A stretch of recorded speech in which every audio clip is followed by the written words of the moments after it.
Então, dentro do universo de redes de computador, você tem aí também uma outra métrica, né? Você tem um outro contexto. Dentro de redes de computador, você tem um universo chamado computação na nuvem. Então, aqui a gente vai falar de cloud computing. O que é a computação na nuvem? Primeiro passo é entender que a computação na nuvem não é algo novo, tá? Quando você fala em computação na nuvem, ou cloud computing, ou simplesmente cloud, tá? Você tem um conceito, uma ideia, melhor dizendo, que já é um reuso. A base da informática é reutilizar as coisas, não é mesmo? Então a computação na nuvem ela é a base disso. Mas antes de mais nada, você tem que lembrar que cloud é a expressão direta, ainda mais você que vai fazer aí provas que envolvem inglês para a nuvem. E a nuvem ela é a iconografia que representa quem? A nuvem é justamente o ícone que representa para você a internet. E aí que está o ponto. Quando você fala computação na nuvem, você está falando em computação pautada, baseada na internet. Ah, legal. Só que tem muitos conceitos que são aí relevantes a respeito da computação na nuvem. Vamos começar falando algumas das suas características. Ou, melhor, antes de falar nas suas características, vamos pegar a fundamentação, a ideia original. Então, vamos pegar assim a inspiração. Inspiração. A computação na nuvem, ela é inspirada na computação por mainframes. Computação baseada em mainframes. Baseada em mainframes. Legal, mas o que é um mainframe? Mainframe é um supercomputador. Então, mainframe, ele é definido como um supercomputador. Computador. Em termos de hierarquia computacional, ele está lá no topo, tá? Ele perde aí para computadores quânticos, ele perde para clusters, então ele fica ali, está no topo. Os computadores de usuário estão lá, na reba do negócio. E ainda tem no meio do caminho outras estruturas que justamente vão estar ligadas à computação. Então, assim, em termos de poder computacional, o mainframe ele tem um poder computacional maior do que os computadores que são utilizados tradicionalmente para a computação na nuvem. Então ele tem essa diferença. Tá, mas ele é mais fraco da nuvem?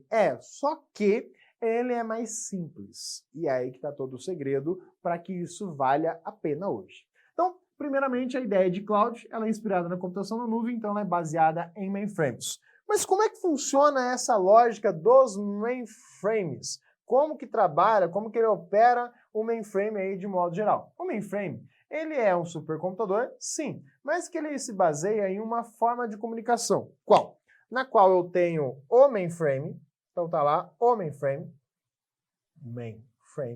que é o nosso supercomputador, que é o cérebro da coisa. É ele quem processa todas as informações, é ele quem calcula, é ele que faz todo o processamento dos dados e armazenamento dos dados. Ele processa e armazena. Tá? Processamento, armazenamento, tá tudo nele. Armazenamento. E aí, conectado a esse cara, estão os computadores estações de trabalho. Então aqui essas estações de trabalho, elas têm um nome específico. Essas estações de trabalho, elas são mais simples. Essas estações de trabalho, elas são estações conhecidas como Team Clients. Então aqui, ó, você tem os chamados Team Clients. O que é um Team Client? É um terminal fino. Tá? Esse Team Client, ele também é conhecido como terminal burro. Terminal burro. Por quê? Porque simplesmente ele não processa dados, ele não guarda dados. Ele é simplesmente um terminal, um computador, parece um computador, tem teclado, tem mouse, tem tela, só que o gabinete ali, ele não tem muitos recursos. Ele não vai processar muitas informações de um modo geral. Como assim? Ele só captura os dados do teclado, do mouse e vai mandar para o mainframe. Mandou lá para o mainframe, ele processa e devolve a resposta. Então, a computação baseada em mainframe, ela vai ter centenas, milhares de computadores ali. Bom, depende do tamanho dele. Se você pegar uma empresa, vai ser utilizado assim. Instituições bancárias utilizam muito ainda a base de mainframe, por conta da estrutura legada que existe em toda a sua funcionalidade. Mas, então, o mainframe ele tem esse comportamento. que você vai perceber é, a computação na nuvem, ela justamente explora essa ideia e utiliza essa mesma concepção. O que ela traz de diferente? Na computação na nuvem, a nossa diferença é o computador que está ali. Em vez de ser o mainframe, a gente vai utilizar computadores que são utilizados para serviço de página web, servidores web como outros quaisquer. Então, eu mudo essa tecnologia. Sim, aqui a gente está simplificando, nosso tempo é curto, mas o que você vai perceber? Que há uma evolução toda necessária aí, em termos de tecnologia e de computação, em que a conexão com a internet ficou mais acessível e mais barata ao passar dos anos. A tecnologia dos computadores, do hardware, também variou. Lá atrás, era mais barato comprar um mainframe e os terminais mais simples, mas eu tinha mão de obra para aquilo, do que comprar um computador para cada usuário que seja 100% funcional. Era muito caro, não era muito caro o espaço para o armazenamento. Com o passar do tempo, isso aqui se tornou caro porque os desktops se tornaram baratos. Então era mais barato, em vez de comprar um terminalzinho burro, comprar um computador, uma estação de trabalho já completinha. Aí isso passou para soluções locais.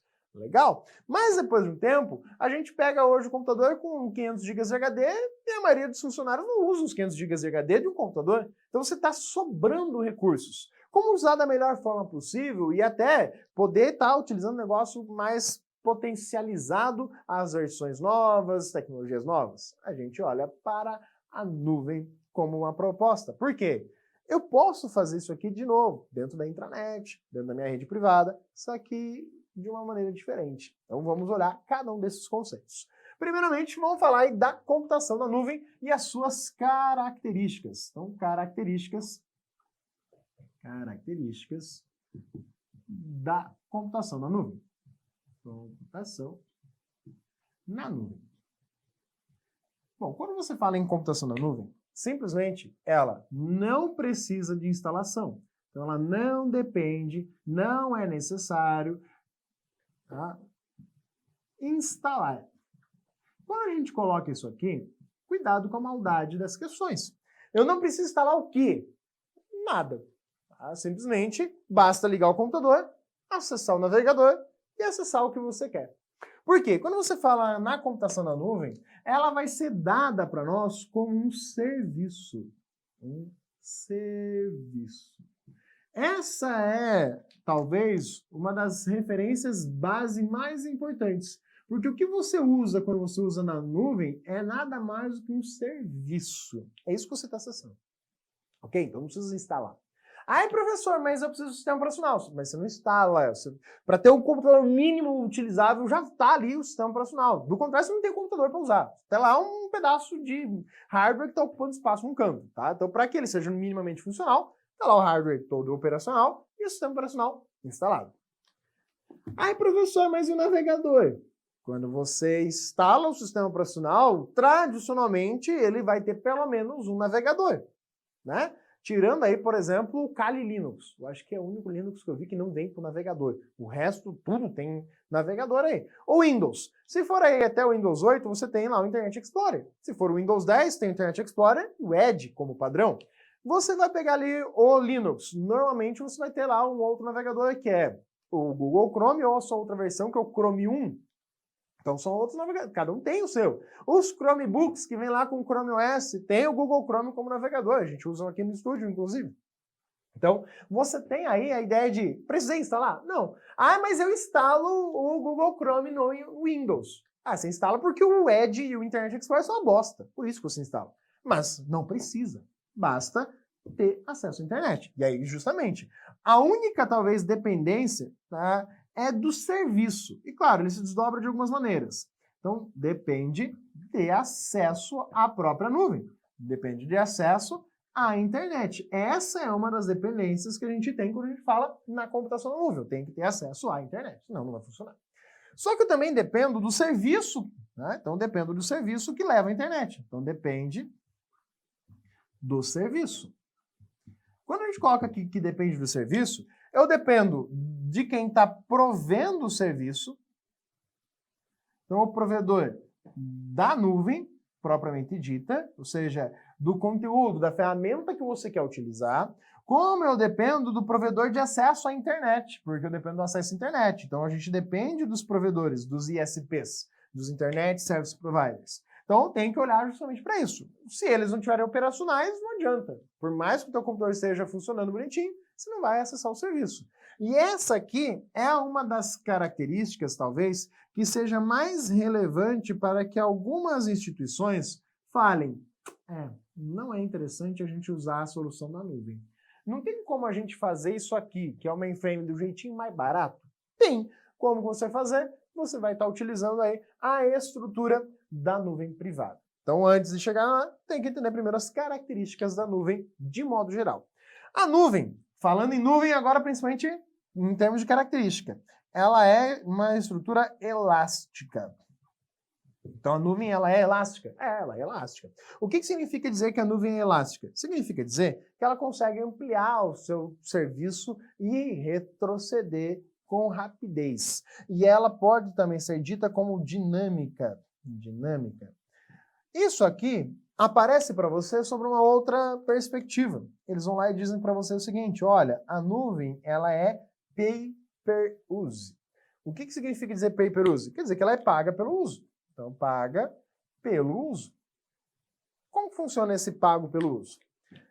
Aí vem uma maldade. Muitos serviços que a gente vai olhar e conhecer da nuvem, eles são gratuitos? Não. Tem algum serviço que é puramente gratuito na internet? Não. Você tem uma amostra. Você tem uma breve vislumbre da coisa. Uma pincelada do negócio. É isso que você vai ter ali. Então, por mais que você fale, o Google Docs é de graça. Mas ele é uma amostra que tem limite de espaço. Se você precisar de mais, você vai ter que pagar. Eu tenho lá tal recurso. Se você precisar de mais, você vai ter que pagar. Você tem amostra grátis. Então, muito cuidado com isso. Você fala assim, a essência, a natureza do serviço na nuvem é ser algo pago, mas que possui amostra grátis. Então, possui amostra grátis na maioria dos serviços. Amostra grátis. E ainda tem serviço que nem amostra grátis. Pega, por exemplo, o Dropbox. O Dropbox, a amostra grátis dele é tipo assim, o cheiro do negócio. Porque ele limita o espaço consideravelmente. Houve épocas que ele tinha uma política de propaganda e tal, que dava um pouquinho mais de lambuja pra galera. Mas hoje em dia ele está bem limitado. Então tem aí serviços em que a amostra mesmo não é lá grandes coisas não. Ele é quase que mercenário e vai tudo cobrado ali para você. Então cuidado com essa característica. Por quê? Quando a gente diz que ele é pago pelo uso, eu consigo tornar o negócio muito dinâmico. Por isso que as duas características estão amarradas aí. Quando você pega assim um serviço de nuvem, pensa numa banca de concurso e que ela vai ter o seu serviço aí todo hospedado em algum lugar. Ela sabe, já por histórico aí, que toda vez que ela vai divulgar o resultado de um grande concurso, a demanda por acesso é absurdamente alta. Quando você contrata serviços da internet de modo geral, como o próprio serviço da Amazon, né, o AWS, assim por diante, você contratou esse serviço, você define lá vários parâmetros. Dentre esses parâmetros, quantidade de dados que vão passar por minuto, fluxo de dados, a quantidade de acessos que você tem, velocidade que você vai ter ali e quantas conexões, né, ao todo você vai suportar nesse processo. Então se contrata algo já fechado, de acordo com a sua necessidade. Aí de repente você fala, putz, no dia que sair o resultado, aquilo que eu contratei não vai dar conta. Eu preciso de mais. Como? Chegar lá e negociar com o serviço e falar, olha, naquele dia ali, naquela semana, tem como aumentar o desempenho, aumentar a capacidade e depois voltar? Porque eu tenho um orçamento limitado, eu só quero pagar por aquele período, porque é só naquele período que vai ter um boom. É só lá numa Black Friday que vai ter um boom. É só lá num momento específico de lançamento que vai ter um boom. Aí, legal. Então eu consigo fazer isso. Claro, depende muito do provedor da nuvem. Cada um oferece da sua maneira. Mas a maioria deles, principalmente para mais baixo nível de contratação, eles vão oferecer para o usuário essa possibilidade de aquisição, dizendo, olha, eu quero personalizar, eu quero comprar algo por um período maior. Vamos pegar um exemplo bem simples. Armazenamento de dados na nuvem. A gente tem aí várias ferramentas, vários serviços. Eu, por exemplo, tenho do Google e tenho da própria Microsoft. Claro que o da Microsoft tem mais espaço. Mas pega, por exemplo, o Google. O meu e-mail do Google, o e-mail @gmail, ele foi criado na amostra grátis. Na amostra grátis, o Google oferece lá 15 GB de grátis para você juntar arquivos no Drive e dados do e-mail. Só que imagina, todos os anos que eu sou professor, quantos arquivos eu já enviei, já recebi de materiais nesse e-mail. Então, para poder manter o e-mail, eu cheguei num dilema, porque eu já usei os 15 GB. Então, putz, e agora? Se a tua caixa de entrada está cheia, você não recebe mais e-mails. Então, para poder manter minha caixa de entrada funcional sem apagar esse histórico todo que eu tenho dentro do meu e-mail, eu tenho que fazer uma coisa, pagar. E o Google cobra, em média, R$ 7,00 por mês para liberar 100 GB de espaço. Pô, R$ 7,00 por mês é bastante. Comparado a outros serviços como o da própria Microsoft, é um serviço mais caro, mas legal. Só que imagina assim, pô, e se eu quiser parar de pagar? Eu tô lá com 15 GB, é o gratuito. Eu tô ocupando, sei lá, 70 GB.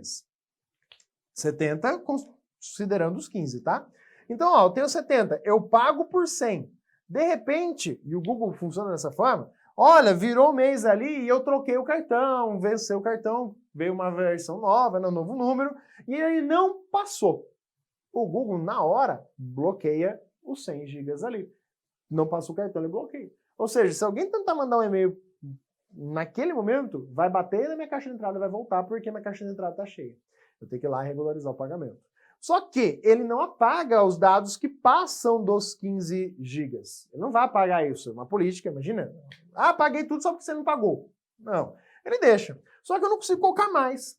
Eu não consigo alterar aqueles que estão ali dentro. O que eu consigo fazer é apagar. Eu vou apagando, apagando, apagando. Só vou conseguir inserir novos arquivos ou alterar os arquivos que estão ali dentro depois que eu apagar o suficiente para que eu ocupe menos do que os 15 GB que estão lá disponíveis. Então essa é a mecânica que ele trabalha como regra para ele, como prestador de serviço. Mas expressando essa ideia de dinâmica, essa ideia de elasticidade que o serviço oferece para você. Então, a ferramenta aí do Google, o serviço do Google, em termos de armazenamento de dados, ele proporciona esses elementos práticos aí. Então, muito cuidado com essa regra. Também pode ser dito aqui, uma outra palavrinha-chave que pode aparecer para você, nessa ideia de pago pelo uso e tudo mais, é dizer que ela é mensurada. Então, ela é mensurada nesse sentido. Agora, olha só. Já que a gente está falando de custo, quando a gente fala em nuvem pública, tá? Expressamente ela, nuvem pública, é porque, na verdade, acontece o seguinte. Se a gente só falar nuvem, é implícito que você está falando dela pública. Por quê? É só quando você fala em nuvem privada, nuvem híbrida, etc., que você vai estar considerando uma situação distinta.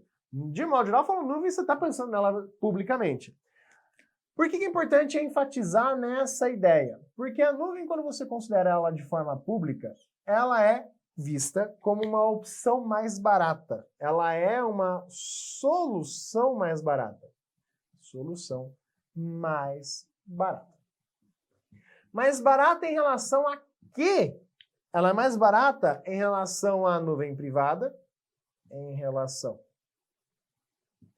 à nuvem privada,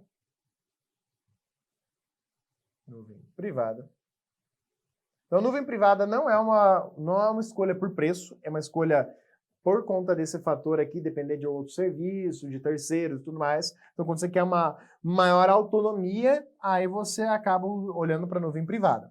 Mas custo não é a melhor opção.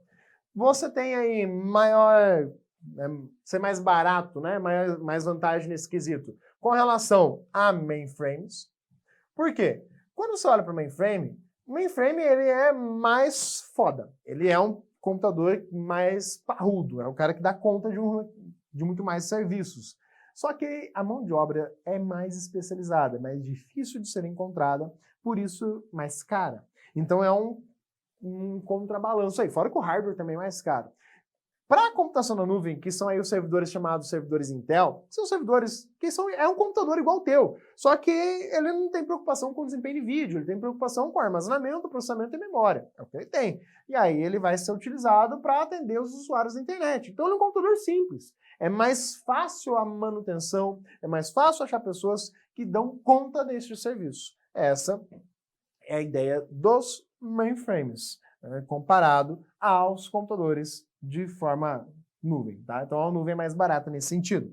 E ele também hoje se torna mais barato do que uma solução local.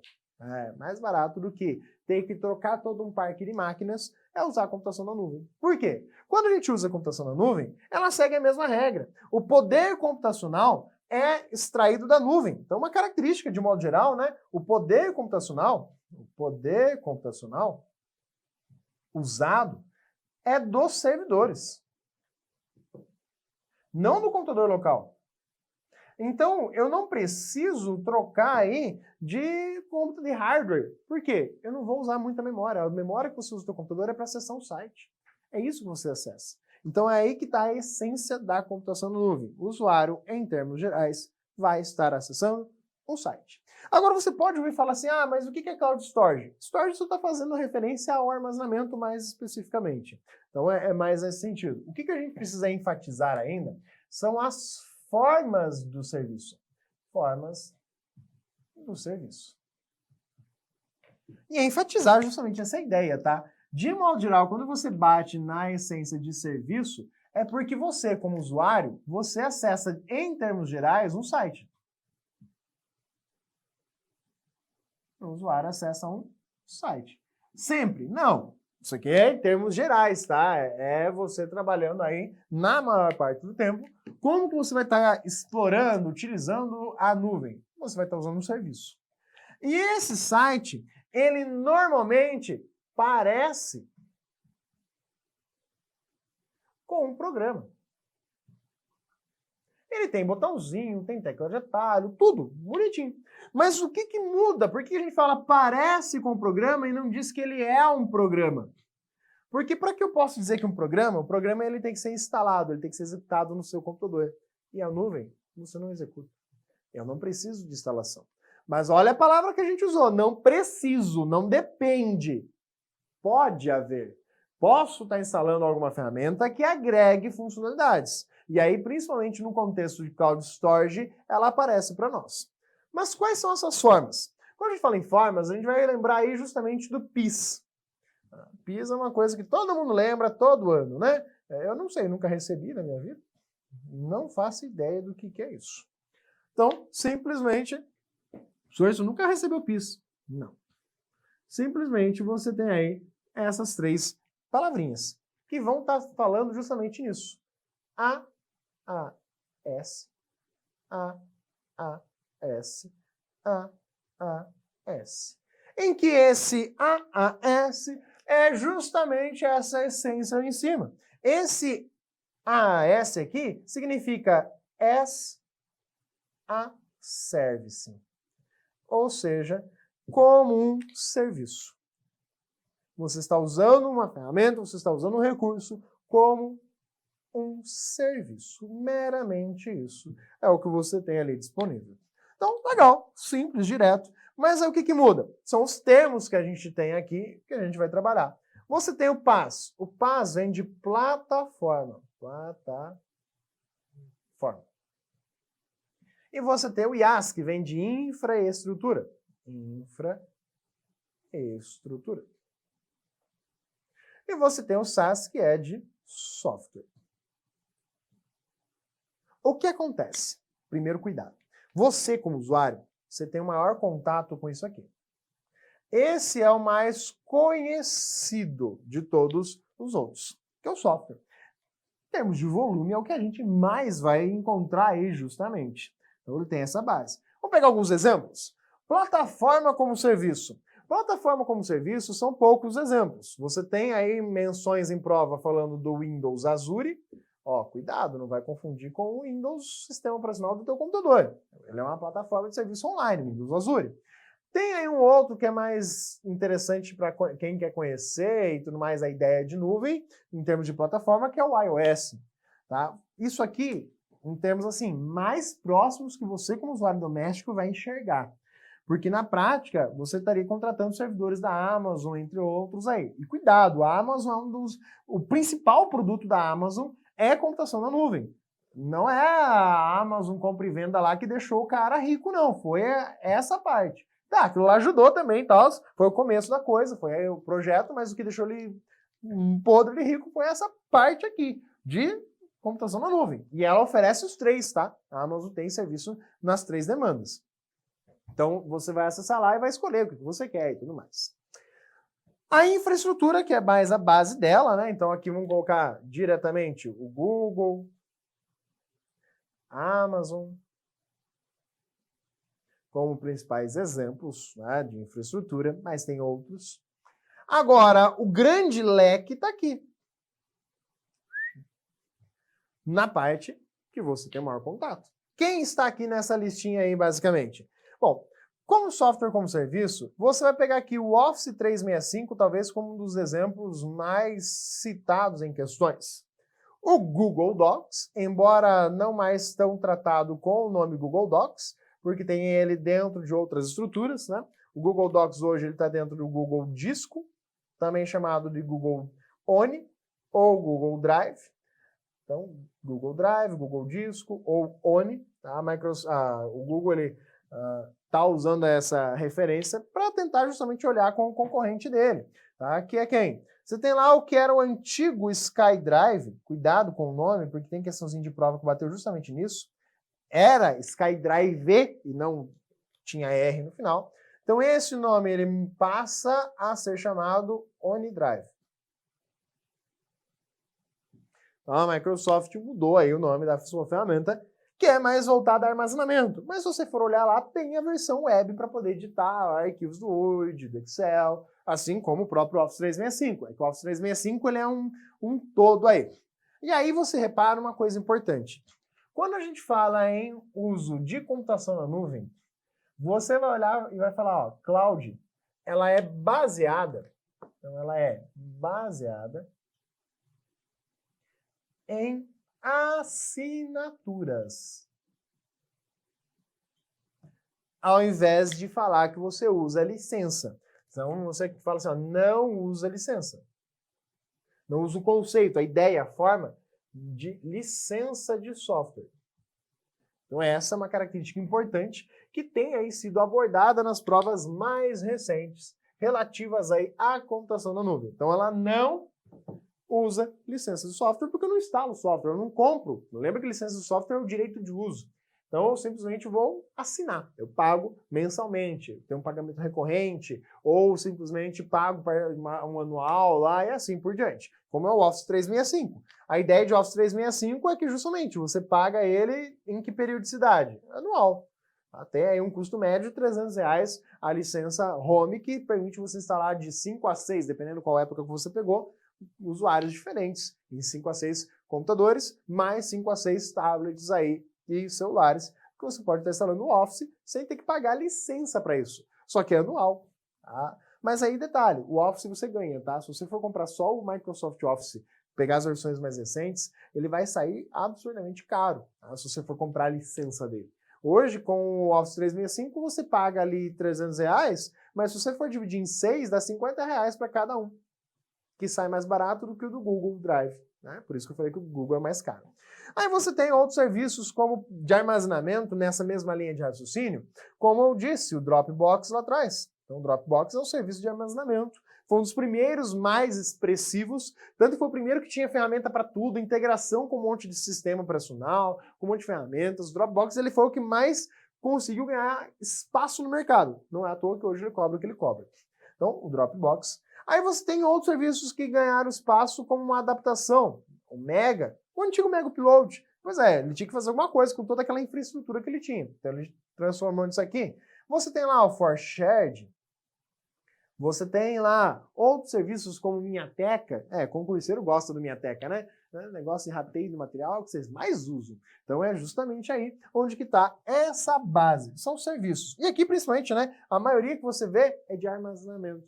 São alguns de processamento? Sim, em que você só acessa lá um site e tem todo o sistema. Como eu falei, o exemplo do condomínio, ele é um exemplo que tem lá um ERP, que é um sistema de gerenciamento de compra, venda, de geração de produtos, de cobrar produtos. Então isso aí, eu tenho ele lá justamente na nuvem. É um site que eu acesso. Eu, como usuário, acesso um site E é o que você tem aqui nessa situação. Pode ver que todos eles têm uma amostra grátis, esses exemplos, e que é pertinente, né? Por exemplo, o Dropbox de graça oferece 2 GB, o Mega oferece 50 GB, ForShared aí já nem lembro mais, tá, variou também. Então você tem vários serviços. O que é importante destacar é entender um pouco mais a caracterização de cada um desses três. Então olha só, quando você olha para esses 3 serviços de nuvem, a primeira coisa que você vai ter que analisar é a estruturação na lógica. Você tem lá o SaaS como mais alto nível aí.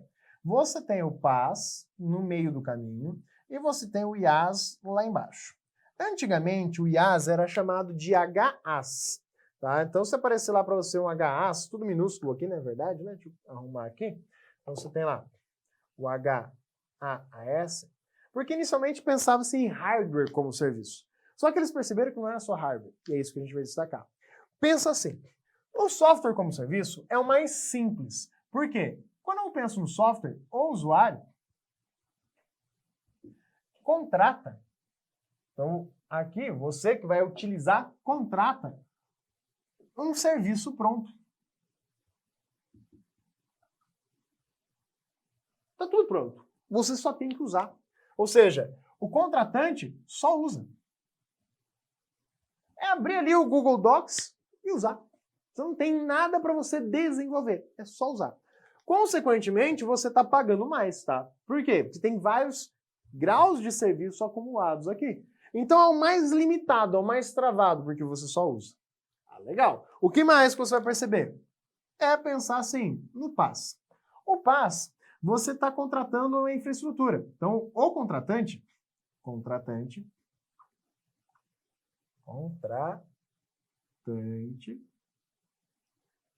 vai pagar por um serviço que oferece para ele algumas estruturas básicas, mas que ele vai ter que instalar.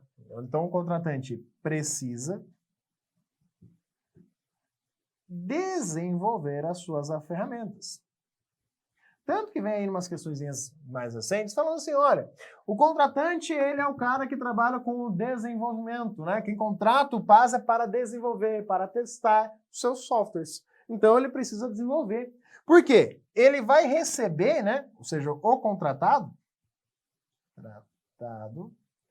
entrega, pronto. Sistema operacional instalado, entrega o sistema operacional, que vai estar tanto instalado quanto atualizado. Então, instalado e atualizado. O contratante vai estar entregando, o contratado, desculpa, a empresa que você pagou, ela vai entregar para você ele tanto instalado quanto atualizado. Ela vai se preocupar com a segurança desse ambiente. Legal. Então, você, quando paga por esse serviço, você paga para desenvolver, porque senão é só o sistema operacional ali, tá? Tipo, Windows Azure e tal, ele atende uma demanda. Mas, no geral, é para você criar algo. Então, pode acontecer o seguinte, eu vou lá, contrato um serviço de PaaS, desenvolvo uma ferramenta e vendo para você essa ferramenta, esse serviço, tá? Serviço. Então, você vai acessar o site. Então, eu estou pagando uma estrutura, acrescentei serviço e vendo para você, obviamente, por um valor maior, para contrapartida aí. Então, a essência é que você está contratando isso aqui. Você já tem algo pronto. Só que isso aqui é meio travado, meio engessado. Por quê? Porque eu, quando desenvolvo, se você for pegar algumas coisas que são desenvolvidas, se elas dependerem de características do sistema operacional, principalmente no universo Linux, às vezes você vai lá, eu coloquei uma coisa ali que ele precisa de tal função do sistema operacional. E aí, atualizou o Linux, para de funcionar o teu site. Para de funcionar o teu serviço que você desenvolveu, porque ele usava um recurso que agora não existe mais no sistema operacional. Então você tem que correr atrás, brigar com os caras, olha, volta lá, desatualiza o negócio, que a tua atualização deu merda. Então, por conta disso, esse formato não é tão popular, justamente porque ele não dá muita autonomia para o desenvolvedor. Mas se você só quer desenvolver e não quer se preocupar com essas outras coisas, é a melhor opção. Mas, para ter maior autonomia, você tem o IaaS. O IaaS, como infraestrutura, você tem que ter cuidado. Porque o que a gente entende como infraestrutura? O que é a infraestrutura? Infraestrutura. A infraestrutura eu entendo como espaço físico, eu entendo como refrigeração do ambiente, Você tem a mão de obra para fazer a manutenção. Então, toda a manutenção daquele espaço vai depender disso aqui. Você tem o hardware propriamente dita. Então, o cara tem lá o HD, tem lá o processador, tem tudo. Toda essa infraestrutura física está ali. A rede, a comunicação, o acesso, a segurança. Então, tudo isso aí eu estou pagando para alguém fazer. Eu quero que se foda, eu não quero ter trabalho com isso. Eu pago para alguém resolver esses problemas para nós. É isso que você está fazendo quando você contrata a infraestrutura. Então, o contratado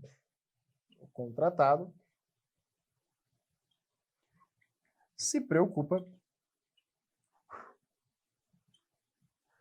com a infraestrutura, enquanto que o contratante, ou seja, quem usa esse serviço, quem busca esse serviço, tratante, precisa, para começar, instalar o sistema operacional.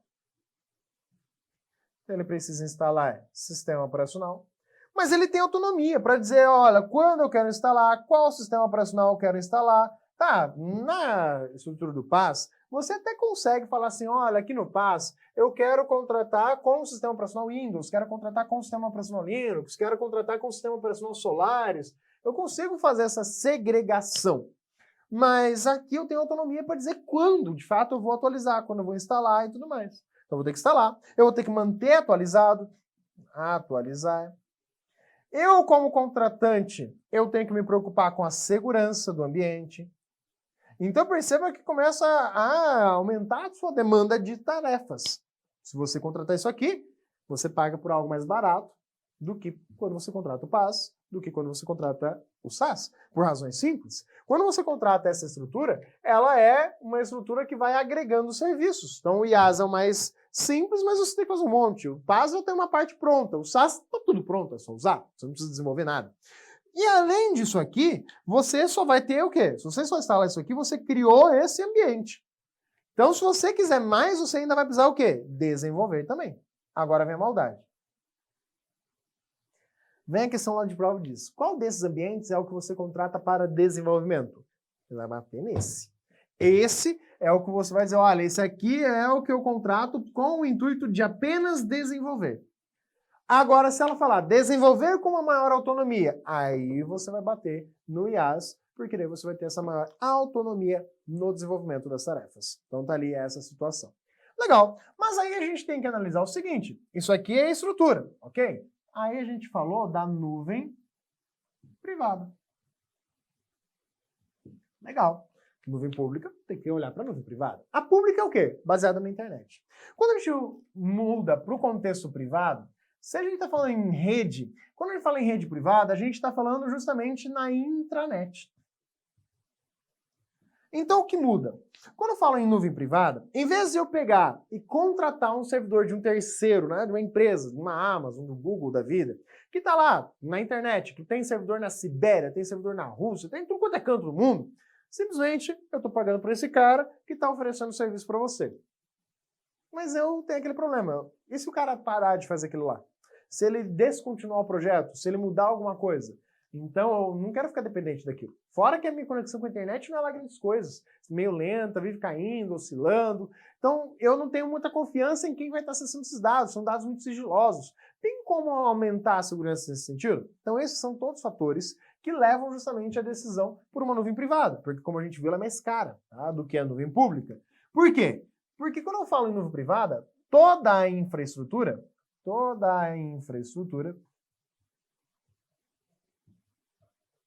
pertence e está na rede de uma empresa. Ou pertence a uma empresa, né? Então, simplesmente, a estrutura pertence a essa rede dessa empresa, é particular, é privada, está no âmbito dela fisicamente. Então essa empresa vai ter que comprar todo o hardware. Então a empresa compra o hardware, ela tem que gastar com isso. A empresa, ela vai ter que dar manutenção, ela vai ter que atualizar, e aí ela pede uma coisa, a elasticidade. A praticidade ainda existe, tá? Ela é simples, a lógica, toda a tecnologia ainda é a mesma. É pegar literalmente todas aquelas noções, tecnologias, protocolos, regras, padrões, implementação e tudo mais e colocar dentro da nuvem privada, em vez de usar o mainframe. Então eu uso computação baseada em nuvem. E aí o problema é esse. Ah, eu preciso aumentar o espaço. Se tiver HD sobrando ali, tudo bonitinho, pronto, ok, faço. Mas e se está já no limite? Porque se você quer aumentar, porque está no limite. Você vai ter que pagar para comprar hardware, vai ter que instalar esse hardware. Então, aqui, a dinâmica, a elasticidade é um pouco perdida, tá? A praticidade continua, é prático, é mais fácil fazer essa forma de manutenção do que usar aí soluções locais puramente, né? Servidores locais de modo mais específico. Mas ela tem um probleminha ali que é o custo. Então, ela traz todo esse custo, mas ela traz maior segurança em controle de acesso aos dados. E a nuvem híbrida? Ué, quando você mistura a coisa. Quando você pega uma instituição que usa para oferecer os seus serviços tanto algo que ela fala, putz, eu quero restringir, mas não é tudo do meu serviço que eu quero restringir, é só alguma parte, só alguns dados que eu quero ter um maior controle. O resto do serviço é mais tranquilo. Então eu posso fundir essas duas estruturas. O usuário não percebe que ele está acessando conteúdos que estão em lugares diferentes, tá? Você, como usuário final, você só vê lá, é um site igual. Mas internamente, parte das estruturas da nuvem híbrida, ela está pegando de uma nuvem privada, que são aqueles mais restritivos, e a outra parte do serviço está sendo processado e analisado na nuvem pública. É exatamente dessa maneira. Aí vem lá os conceitos de nuvem compartilhada. O que é nuvem compartilhada? É a galera que vai lá, faz uma vaquinha e contrata o serviço, em vez de ser toda para uma empresa, você vai lá em 10 e cada um usa um pedacinho. Tá? É um conceitinho tipo a adaptação da ideia, mas robusto em termos de contexto de fato de empresas e tudo mais, você vai estar trabalhando mais com a ideia de nuvem privada e nuvem propriamente dita, que é a nuvem pública. Então esses são os conceitos, né? E nuvem comunitária? É uma variação da nuvem pública, não tem muita diferença não, é só o grupinho ali de modo geral, tá? Então só atenção a essa essência que é a computação na nuvem, beleza? Tranquilo? Entenderam?